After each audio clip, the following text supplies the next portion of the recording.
Women Who Own It podcast spotlights women business owners who are pioneers in their field, setting trends, blazing trails, and creating game-changing innovations. Brought to you by WeBank, the largest certifier of women-owned businesses in the U.S. and a leading advocate for women business owners and entrepreneurs. And me, Allison Maslan. I've been a business owner for the last 35 years. I'm the Wall Street Journal best-selling author of the book, Scale or Fail. So join our bold community of women who built it, grew it, and own it. I'll see you on the show. Welcome to Women Who Own It podcast, brought to you by WeBank, the largest certifier of women-owned businesses. Now, the Women Who Own It podcast is supported by Target, and this show is for women business leaders by women business leaders. I am your host, Allison Maslan. I'm the founder of Pinnacle Global Network, where we mentor business owners around the world to scale their companies.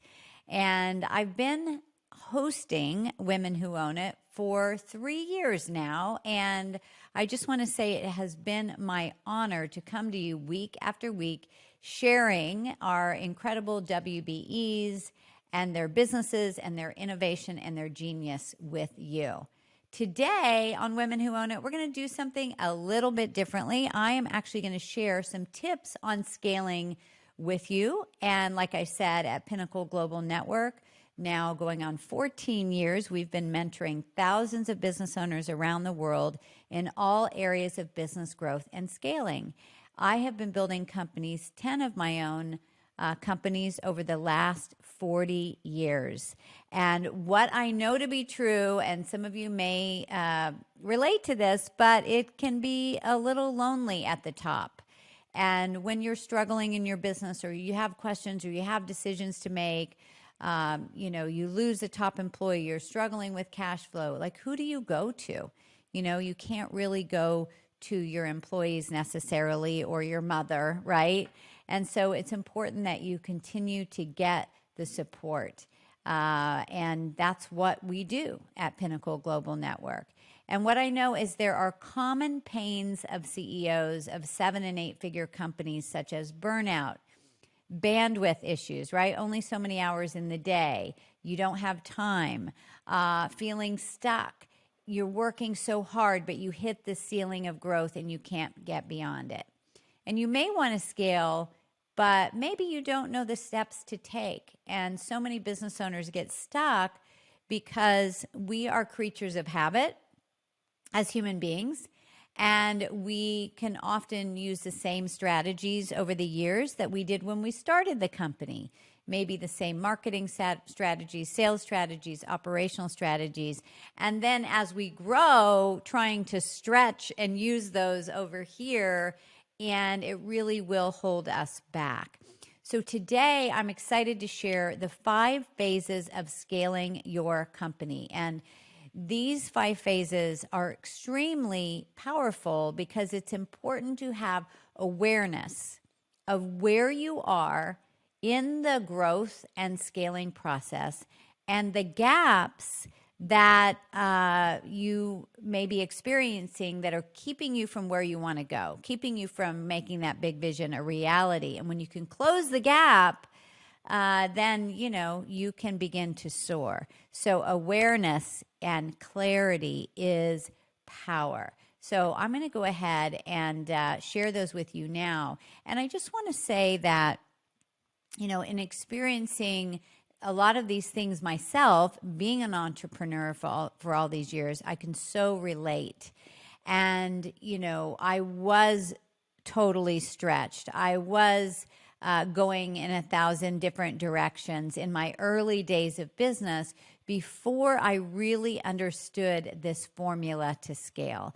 And we call this the Scale It method. It is the only method that it really addresses particularly scaling and encompasses every single area of business. So it's not just marketing or just sales or just operations. Every part of business affects every other part of business.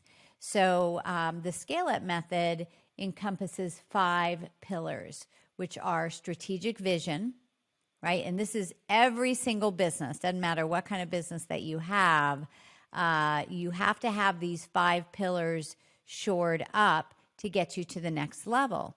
So the S in scale is strategic vision. That's, where you're going. Got to have total clarity on that. And from my experience, most business owners think way too small. So you need to have a real big vision to fire you up and also to get your team fired up as well. The C in scale is cash flow. Obviously, that's important. That's the oxygen of your business, and you need that coming in every single day. And cash flow is driven from sales, marketing, and the organization of your finances. And then alliance of the team is all about, it's not just about hiring and culture. It's really about the alliance piece, that your team is in alignment with the vision. And so when they are and when they step up and own it, then they can take it and run with it, which takes an incredible amount of pressure off of you. And then the L is leadership. That's all about you and how you show up, how you communicate, how you raise the vibe of your team, how you think, your success mindset, your money mindset. And so leadership is extremely important. We have to constantly be working on our own evolution and our own growth. I always say that if you want to grow your business by 40%, let's say in the next year, then you as the business owner need to grow personally 60% to be able to carry that 40%. And then E is execution. That's how everything rolls out. Your metrics, your KPIs, how people are held accountable, how you meet your deadlines, and so forth. So those are the 5 pillars. Now, what I want to take you through are the 5 phases of scaling your company. And I want you to really listen to this, because I want you to think, okay, that's me. And then listen to what I talk about to get you to that next level. Business owners, some of you 20, 30 years in business, you may have no idea where you are in the positioning of scaling. So phase 1, I call the seeker. And the seeker is basically the startup.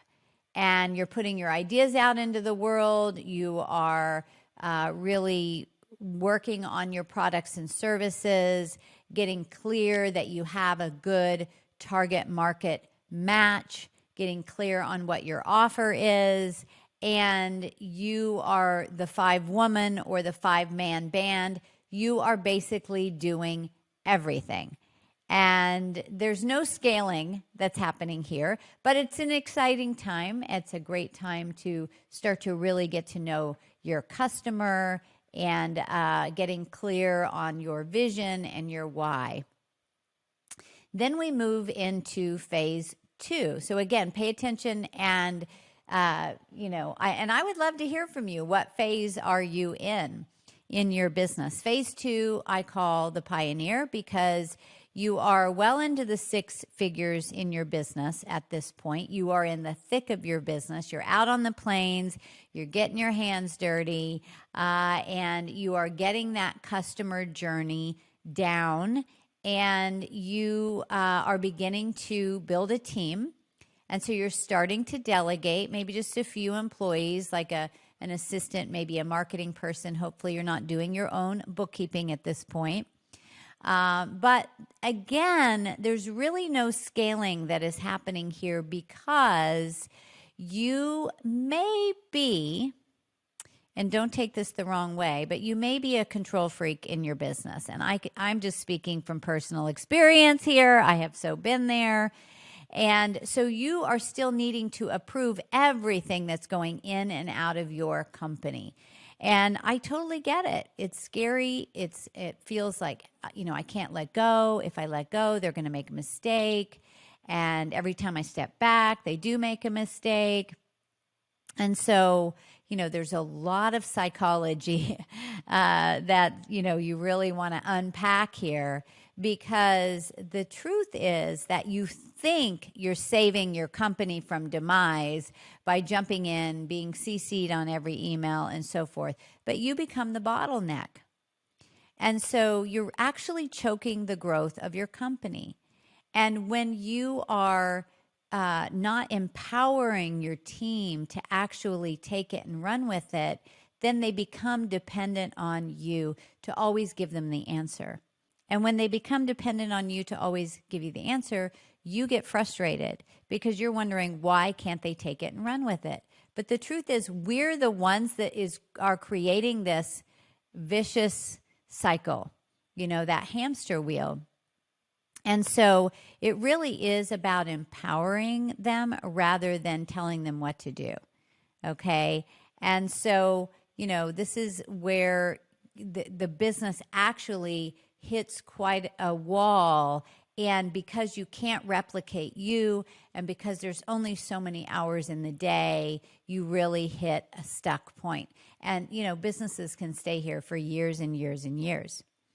And so, as an example, and I love to share stories because I think we relate to them more than just facts. One of my clients, her name is Robin Richter, and Robin has been a certified WBE for many years. And she has a promotional products company in Orange County, California. And when I met Robin, she had big corporate clients like Bank of America and Alaska Airlines and Yamaha. And, Robin had been a professional golfer, so she's out on the golf course and she's building relationships, which is awesome. But because she was stuck in phase 2, she was being the control freak and she would not let go. And so even though she had a few team members, she would, seal the deal and then go back to the office, process the orders, all the very complex pieces to making all of this happen. And so she was creating this roller coaster of revenue, like up, down, up, down. And the other piece that she was struggling with was she was exhausted and overwhelmed, like so many business owners are that are stuck in phase 2, because there's no way that you can be the salesperson and deliver and do the books, and manage all of the pieces and actually have a real thriving business. I mean, she was doing well, but the business was running her instead of her running it. Okay. And so what we helped Robin do was to get out of her own way, build a team managed company that could run without her. And now, of course, we've been mentoring her. She's been in Pinnacle Global Network for 11 years. And, we're like family. But she now golfs and travels all over, and the business runs without her. She has a team that handles everything. And so it's extremely freeing. And she's been able to have record years in business. So what needs to happen to move from phase 2 to phase 3? Well, phase 3 I call the ringleader, and many of you may be stuck in phase 3. The reason I call it the ringleader is because phase 3 is a bit of a circus. And that idea of you're herding cats? Well, it's kind of like that, because you start to really grow, which is great. And you are like, I need to fill this position. Let's find this person who has the skills and so forth. And so you start putting people in different spots within your company before you're super clear on what does success look like for this position. And does the person that you hire, do they understand what success looks like? Do they really understand the results that you're after?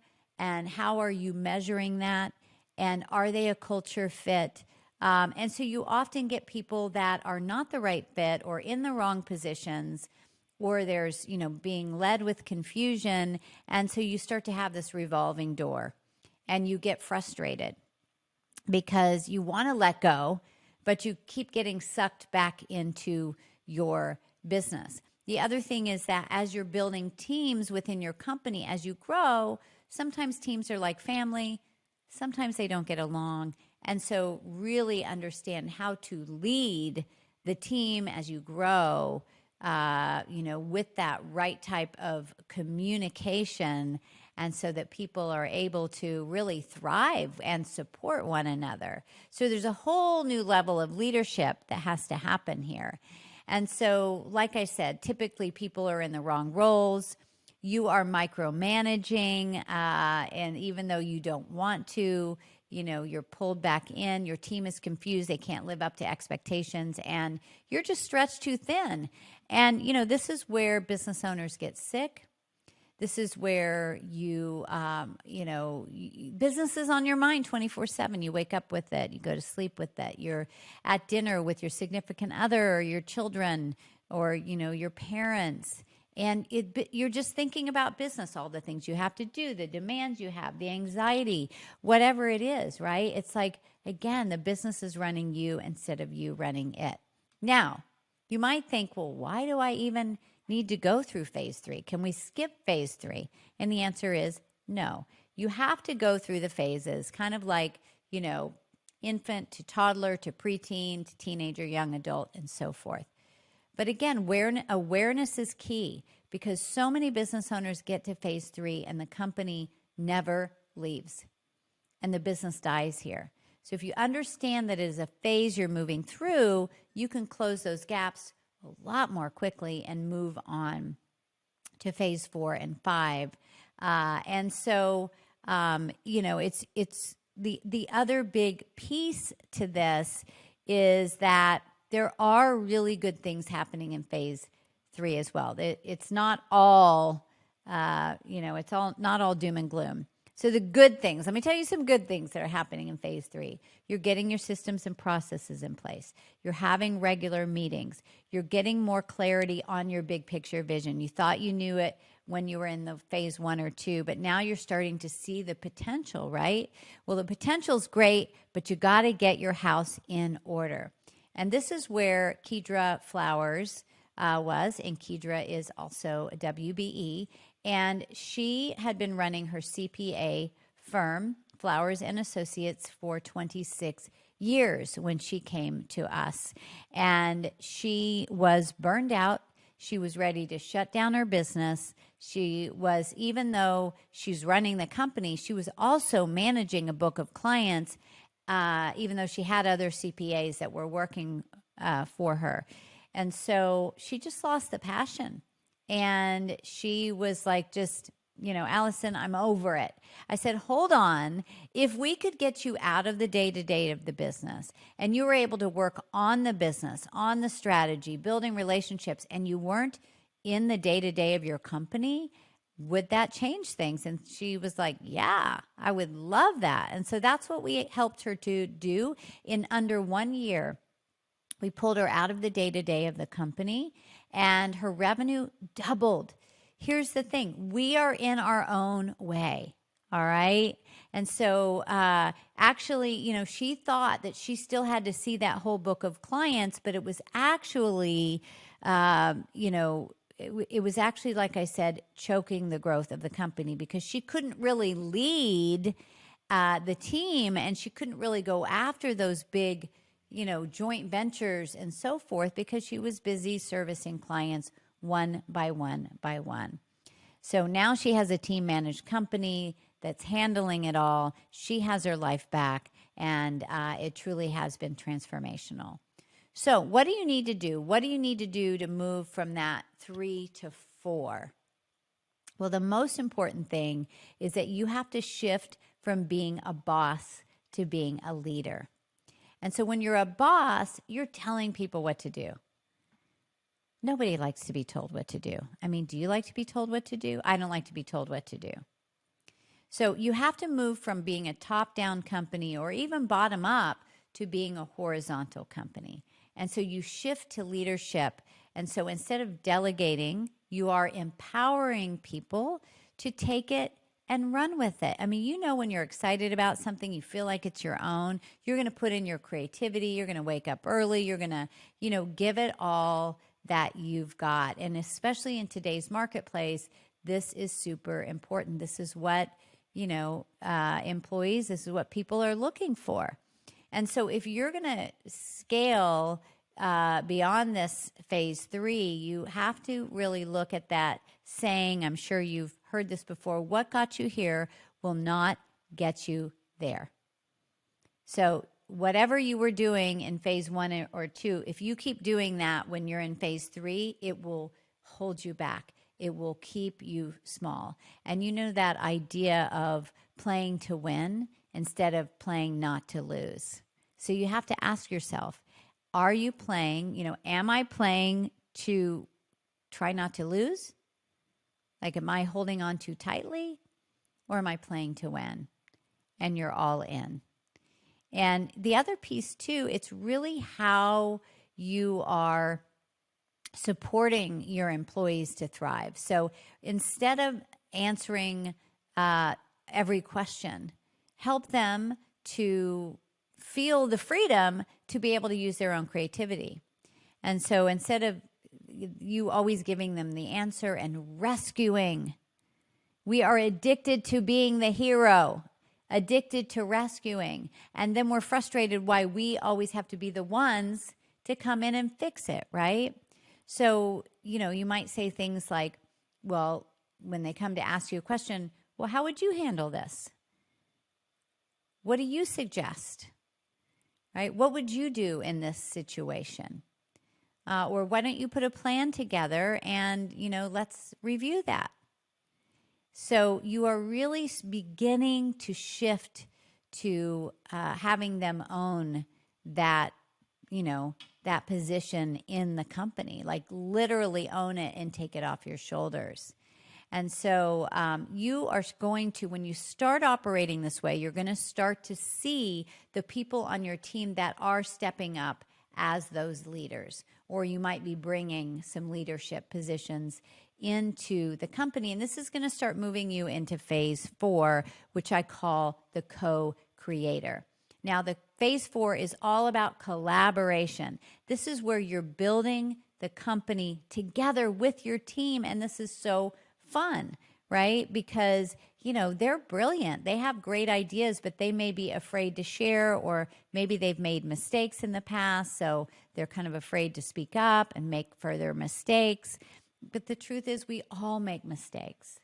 And if you're always jumping in to rescue your children, right? If you have kids, then they never really develop those wings to fly, right? So if they're allowed to make mistakes, then, and I know that's scary to do because you feel like you might lose a client, but you're actually losing your life by always jumping in. So you have to be able to give people that room to learn and grow.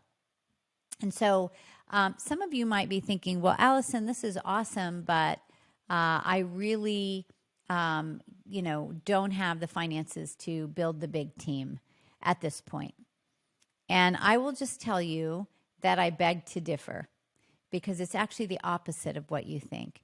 When you are not bringing these people on, again, you're keeping the business small, but every single team member you bring on is not an expense. It is an investment for your business to grow. In fact, if you look at it this way, that every team member that you hire should strategically fuel the growth.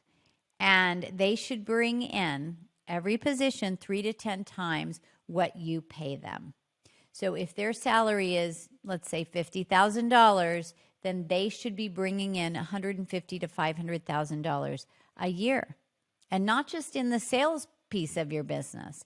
This is in operations, this is in HR, this is in every area of the company. So think of it this way. If you have a team member and they improve customer service, and, you know, customers feel more taken care of, your retention is going to go up, and retention will drive profits. If they take things off your plate, let's say, then it's freeing you up to be able to go out there and build some really prosperous business relationships. So you have to be able to apply a metric to every single position so that you can measure, are they really fueling the growth? And in that case, they are free. They are paying for themselves. But by not bringing them on, you actually are, you're just not going to get to where you want to go. It's just going to take a really long time. And also remember this. Let's say they have an $80,000 salary. You're not writing them a check for $80,000. You're paying them monthly. So, divide that by 12. And then if they're not performing, if they're not driving that business or that, revenue to your bottom line in one way or another, then, hire slowly, fire fast. They're not a fit. But by not taking the action at all, you're just not even growing, right? And so, in my company, Pinnacle Global Network, we have a team managed company, and they really can run this business without me. We have about 50 team members now. At Pinnacle, we have 24 mentors that work with our clients. These are all CEOs that have built multi-million-dollar companies. They have scaled businesses. They have had global companies. They've done mergers and acquisitions. They're super smart, and they're trained on our method, our Scale It method. This is actually one of the 15 scalable strategies. I will be teaching those in another episode, but where you replicate you with a team that is delivering your product or service. But they're super smart, and they, I really come to them. I'm not the one that says, okay, this is what we're doing and this is how it's done. We actually work on creating these ideas and this innovation and decisions for growth together.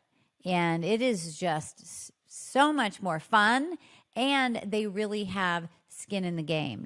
They really love being part of the community and growing the business together, right?